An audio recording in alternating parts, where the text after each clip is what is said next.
I'm Jim Csek. You're watching Kelowna Now. I have with me Holly Doan, a Blacklock reporter.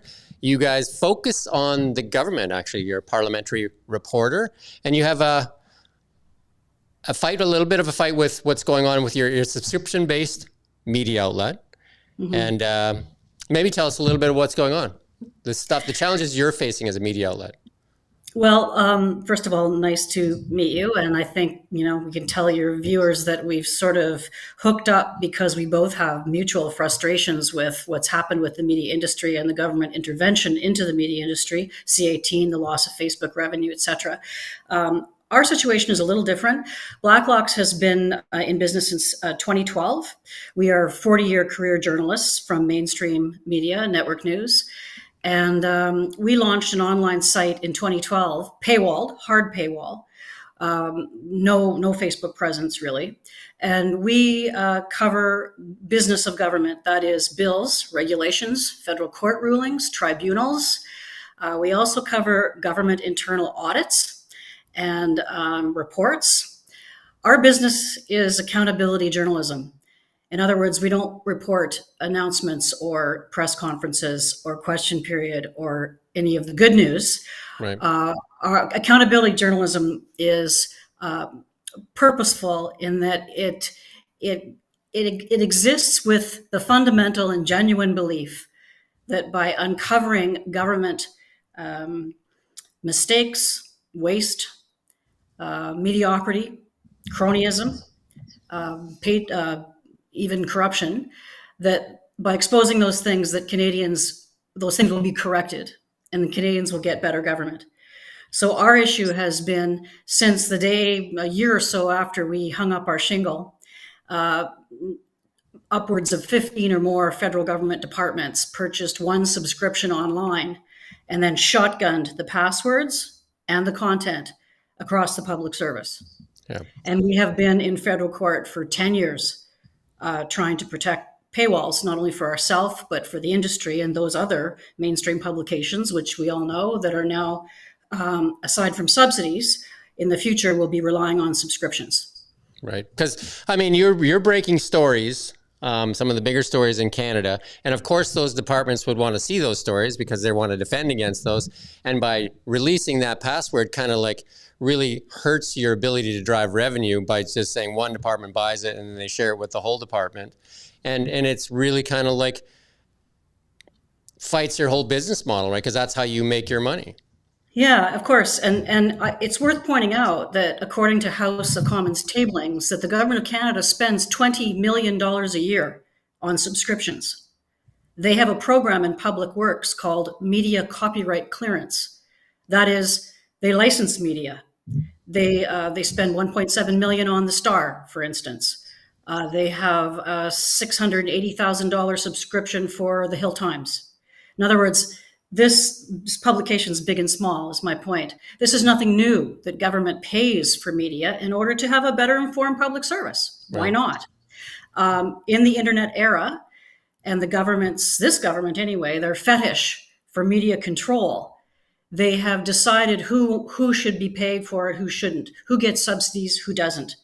And it's really been a disastrous intervention into the media industry, not only from the perspective of the failure of C-18 and Facebook, but for then deciding to litigate for 10 years to avoid paying an organization that uncovers government. Yeah, so we faced that Bill C-18 hurdle, mm-hmm. and they took away, we had the largest audience in the Okanagan Valley in Facebook and Instagram. Mm-hmm. 200,000 people was our audience, and that was taken away from us. And then we were rejected for funding, so this is where they kind of pick and choose who gets funding. And just as you have journalists with backgrounds, we have somebody that ran the CTV desk, and one that was was the business editor for the Daily Courier. Everybody here has their credentials and education in journalism, yet there's somebody that decides who gets funding and who doesn't get funding. But I also think that for media to start relying on funding is a dangerous place to be, because if they change government in 4 years, 8 years, then the funding dries up. It's a really bad business model to be relying on funding. And then I'll just want to finish with one thing. We've been advised to go to court as well, but then when we talked to a lawyer, they told us what you're going through. Jim, you're probably going to win in 5 years. They're going to appeal it. And then you're going to be another 5 years. And by that time, you're either going to be broke, tired, or just they'll change the government and nobody will be held accountable. Yes, yes, and yes. So let us do this for you, because we're already 10 years ahead of you down the road. We have, Blacklock has given notice of appeal, and there will be interveners from our industry, from newspaper, from other elements of the creative sector industry. So we've started it, we'll finish it on behalf of everyone. Yeah. But, you know,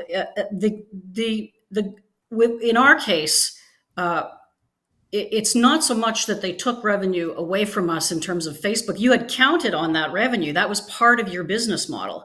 Correct. This government has, as I say, has a fetish. They want to pick winners and losers, and they are in no way competent or qualified to do that. In the case of C18, which led to your catastrophic loss of revenue on Facebook, imagine now legislators from Lumbertown, up here in Lumbertown, going to war with corporate America and big tech, and they thought they were going to win. Yeah. Facebook warned them. They told them. Yeah. They didn't believe them. Yeah. And now they're killing industries like yours. And as far as mine, which doesn't rely on Facebook, they don't want to allow me the ability to have subscribers and protect my paywall, protect passwords. Canada, by the way, is the first G7 country to have a court ruling that says you can share passwords.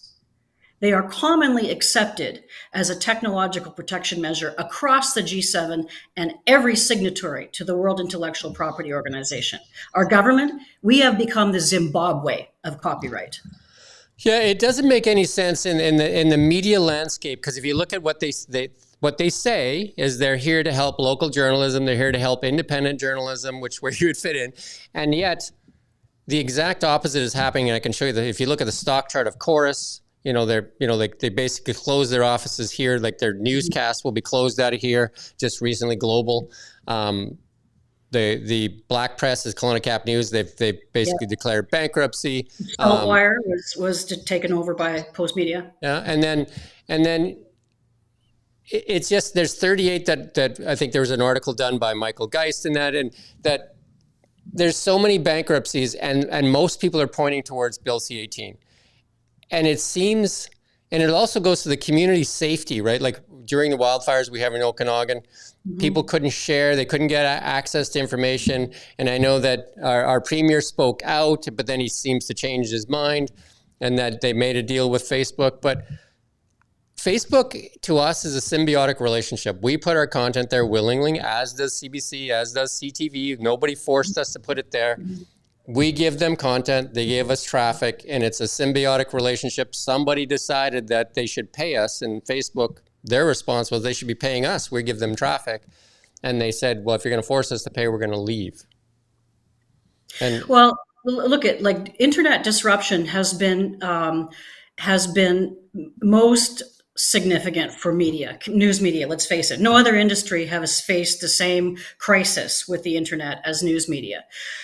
It's a little bit rich to think that the government could intervene and fix it and save it. And you're right, to something you said earlier about subsidies. We don't take subsidies, by the way, because we think our subscribers would reject us if we did, if they're not popular. So they have created a welfare dependency and a corporate welfare. And when I use that word, I don't mean to be insulting, because that's the word I borrowed from the New Democrats, who used to run a vigorous platform against corporate welfare until it came to media subsidies. And then they were okay with corporate welfare. But it has been closing in on 5 years now that media has had the subsidies to the tune of $30,000 per newsroom employee. And I would ask your viewers, what difference have they seen in their local paper? Is it better? What did they do with the time they bought? Did they fix it? Did they innovate? Did they change? They did not. And Mr. Polyev, if we believe that this is the government in waiting, I can tell you that he has said 3 times, count them 3 times, that there won't be subsidies. There will be subscriptions donations, advertising. He said it once to the Taxpayers Federation in 2022. He said it again in a scrum in the response to the Bell Media layoffs. He said it again about a month ago to an interviewer in Niagara, at the Niagara Lake Report. I have every reason to believe that he means what he says and that he will kill the subsidies. What are we left with? You don't have Facebook, and I don't have a secure paywall. Yeah, so he said that to me personally as well. So we don't want the money, to be clear. We don't want the money. And I've said that to him very clearly. What we want is the foot off our throat. We want back what we earned. We earned that Facebook audience through 15 years of hard work, doing hard work, serving this community. So we have people that trust us and that have connected with us. And we just want back what we earned. And supposedly they will scrap Bill C-18 and hopefully Facebook will come back to the table at that point. There's no guarantee they will or not, but and their stock chart is not hurting. If you go look at Facebook, they're doing extremely well. So they can do without us. We need them. They don't need us. That's what you always said. Only the legislators here didn't believe it. Yeah. And all we don't want subsidies either. And they don't even have to subscribe to us. The government can subscribe to media and not others. Nobody has to buy, Jim, but you don't get to steal. That's right. And if that's what Canada is now, then we are going to drive it right to the Supreme Court if we can. Yeah, no, it's the state of media. It's perilous right now because there's so many media outlets failing. Kamloops this week, which is a publication, a newspaper, and an online presence, and it's been around forever. They closed their last press release, and they closed everything online and their print publication. They said Bill C-18 did us in. That was their last message, right? And then they went dark. We see it here with radio stations selling for like next to nothing, and media is in trouble. But media needs to figure out, like you're doing, figure out how to make it work. Because if we rely on government to fund us through subsidies or whatever, it's not a good business model because government changes. And if Polyev comes in and cuts it, all those people relying on that $30,000 a month, how do they survive? This is called, what you're talking about is called constructive destruction. Yeah.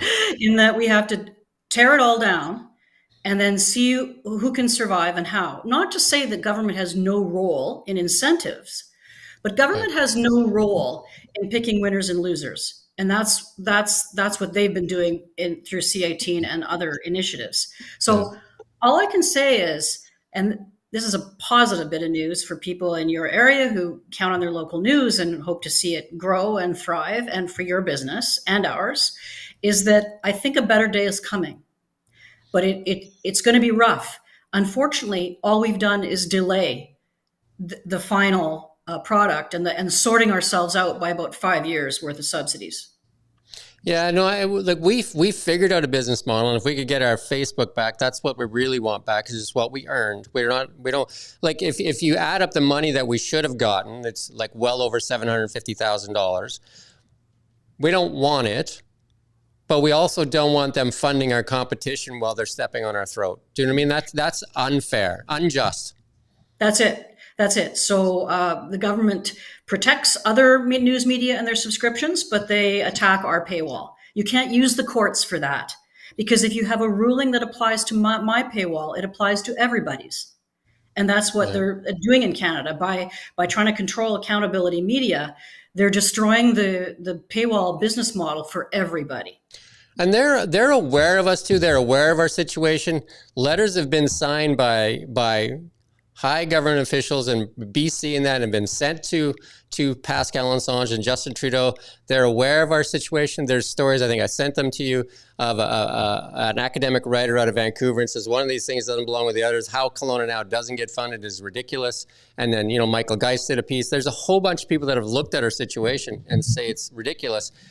Our managing editor, Ian Burns, did an interview with Pascal Assange, and she basically brushed it off and said, I don't handle that. But if she's the heritage minister, how do you not handle that, right? She says, well, somebody else makes the decisions, right? So, but you're responsible for it. Well, this is the problem, if I may say, a broader criticism with this government. They're good at coming up with bumper sticker slogans. We support journalism, right? They don't, then it's supposed to be somebody else that handles the details. Well, that applies to everything. It applies to media. It applies to $10 daycare. It applies to planting 2 billion trees. It applies to any number. It applies to housing. It applies to any number of subjects you can think of. There's been a great policy statement, and we call here in Ottawa announceables, and very little follow-up on executing these things. And if you're not running it, if this is a government that likes photo ops and announceables, that means you're not running it. And if you're not running it, it'll fall into disrepair. And we've seen that on so many programs that have not executed or not executed properly. I guess a big question for me to you is, how much energy do you have to expend fighting in the court system where you could be doing accountability work for the government? Well, this isn't a secret. We've published this figure, but over the 10 years we've been in business, 10 over the 9 years that we've been in litigation, we have spent $536,000 on litigation, our own money, our own revenues. Had we not had that monkey on our back, would we have expanded? Yes. Would we have had another reporter or two? Maybe we would have opened a bureau somewhere. Right. Like we would have had money to think about expanding. Instead, but without protection for our paywall, then that's fundamental for us. Yeah. So the big question that I've had, because I've sent this out to other media outlets too, where is media having each other's backs in this? Like, where is somebody else saying to you, like, that's not right? And even for us, like, I had Global, the news director, on, and I sent him information. Do you want to do a story on us? And, I get crickets back because it's clearly unjust. So shouldn't we be helping each other fix injustices? Well, I've been in news media for a long time, Jim. It's always been a very competitive business, very competitive. In fact, sometimes I like to quote the founder of McDonald's, Roy Kroc, who said, if I saw my competitor was drowning, I'd go over and put a garden hose down his throat. Right? He's not a nice guy. Media is like that. So we come from a place of competition. But now what you're seeing is an industry in full-on depression. Capital D. It is collapsing. All the good ideas are gone. It's every man for himself when the boat is going down. If you can get into a lifeboat, get into it. And there's not really a lot of energy. Like there's been a fair bit of attention for the crisis that C18 has visited upon organizations like yours. Not until today in the Globe and Mail did we see finally an editorial saying, what are you doing with subscriptions? The government is wrong here. It's ridiculous. Well, every man for himself, which is why when you invited me to talk, I have sympathy for what your company has experienced, and that's why I'm here. So here's the cool thing. Like we've had some people now starting to help us. Narcity was also in this boat. Narcity, I know this. So they're not they got an exemption. They're not a qualified journalism organization, so they got back on Facebook, right? So they submitted their denial papers, which we did as well, because we were rejected. We appealed, rejected again. So we submitted those same papers. He helped me write the thing, and he actually helped me and said, submit this, Jim. He said, I don't think it's going to work for you because you're a news outlet, right? He said, we're not really a news outlet. Like we do blogs and stuff like that. He was We submitted it. Facebook looked at it and said, no, you're a news outlet. But we're saying the government says we're not. So just give us back our Facebook, right? So how can they use the same legislation that both of them are using the same thing to define a news outlet and coming up with different answers? I don't even think there should be a panel. Who is the government to tell me? I have more experience in the media industry and know more about it than every minister of heritage for the last 5 years combined. Yeah. What business does the government have? We won't even submit to ask them if they think we are qualified, but we won't even ask because we don't think it's any of their business. They are not qualified to tell a 42-year career mainstream media journalist that she's not a journalist. Yeah. So and that's what I've been saying too. It's not only an insult to Kelowna now for what we've done in this community. It's an insult to CTV because they used to run the CTV desk. He's doing the same work here that he did at CTV. Insult to the Daily Courier, an insult to BCIT and all these other organizations. It's an insult to the Daily Mail. These are all trained journalists. These are not bloggers. Well, please pass on my regards to Mr. Molgat. He'll remember me from there you go. My time at CTV. Yeah, he's been with us for a while. He's off this week, but I do a lot of interviews with him. We interview a lot of politicians together, and we've kind of like switched a little bit to YouTube and X to try to grow our audience in that way while we're, hoping that there will be, either meta with this current government, which I doubt that they will go back to the table. But if there's a change in government, I understand that there will be some hope for us.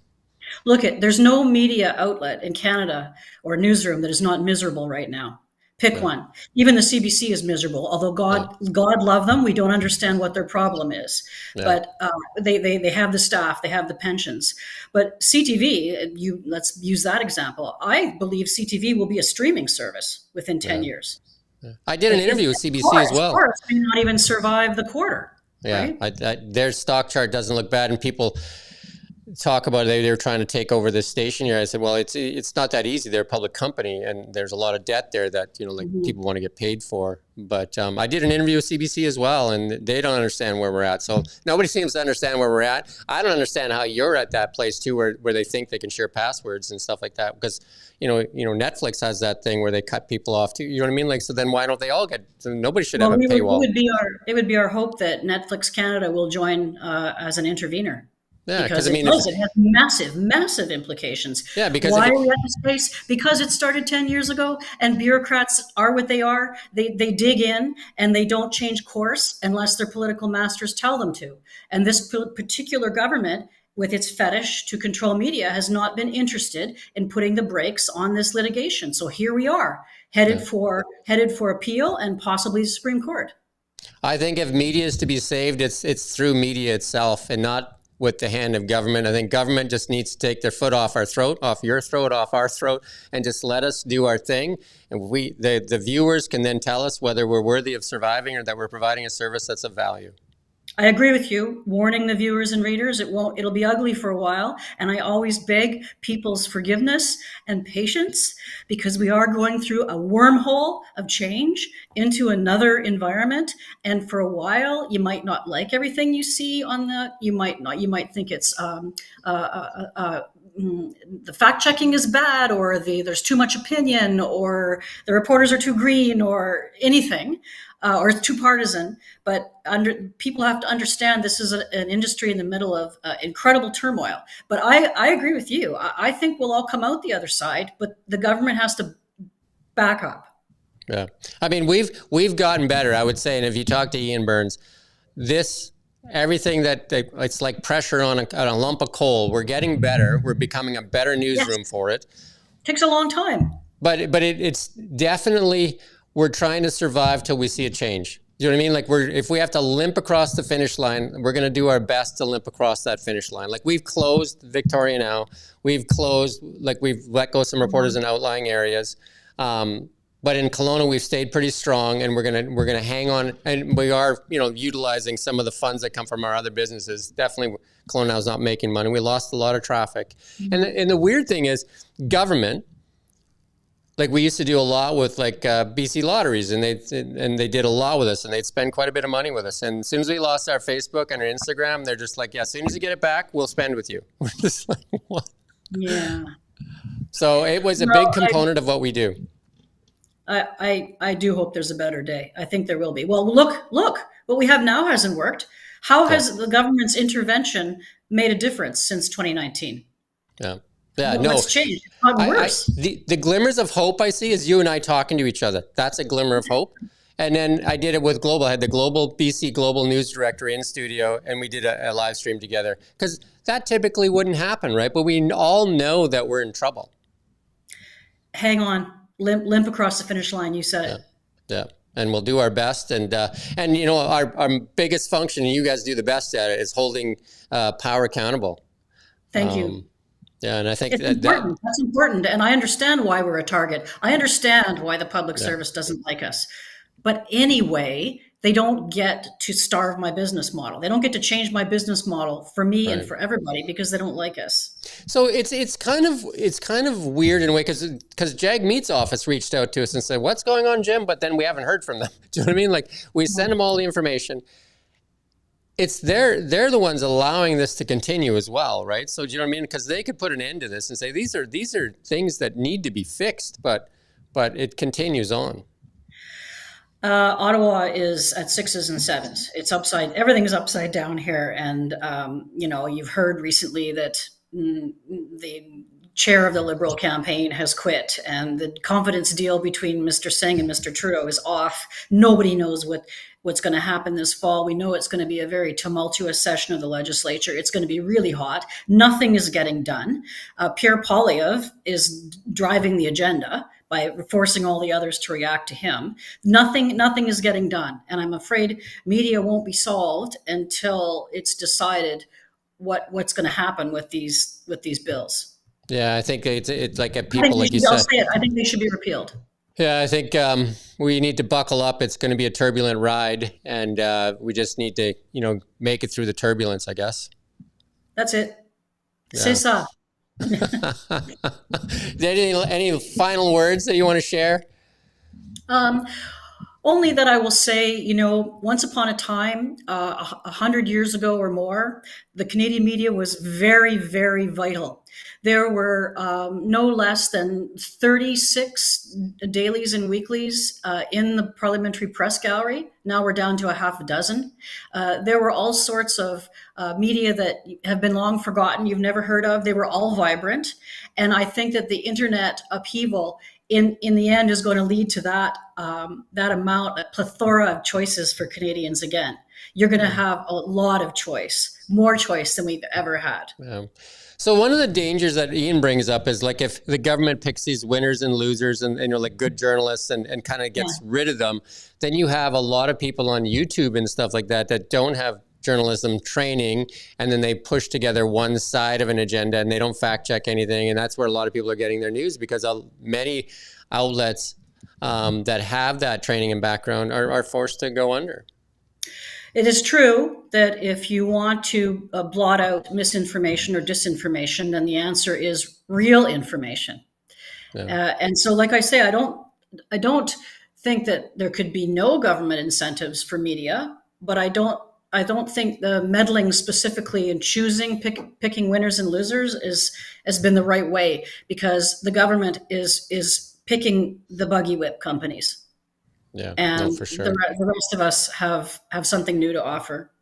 Yeah, I would agree with that. And I wish you the best of luck in your court case, and hopefully it comes to a quick end, and as do I wish for us and what's happening. Again, to be clear for us, is we don't want the money. We just want back what we earned, right? And I'm sure the same thing for you is you don't want the subsidies. You just want your business model to be as it should be. Yeah, just want to be able to function, right? Yeah. So yeah, we like the laws as they are in Canada. We would like our government to uphold them. There you go. Yeah. That's a simple request too, isn't it? Isn't it? You'd think it would be simple.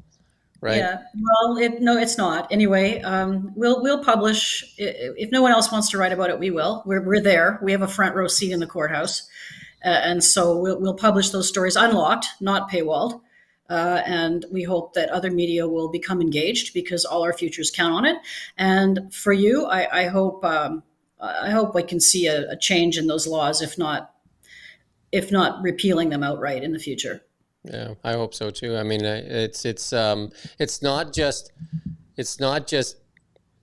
the company that's at suffering. It's the reporters. You know what I mean? Like they've dedicated their lives to this profession, as you have, right? So I think if I was a parent, like helping my kid decide what university program to choose, I would dissuade them from journalism, because there are no jobs, and the university programs that we have are not doing a particularly good job in training the kind of grads we need to look for information. I have two sons, one's in law, one's in business, and there's not a day where I'm not grateful they didn't choose journalism, or I would have locked them in the basement. Well, I won't keep you too long. You've been very generous with your time, and maybe we can connect again as we move down this path and see what comes of it. As the election, hopefully there's some election sooner than later in our minds, because otherwise I don't see us getting change before we see a change. Keep a song in your heart. There you go. I thank you again for coming on, and I thank you for watching Kelowna Now. Nice to meet you.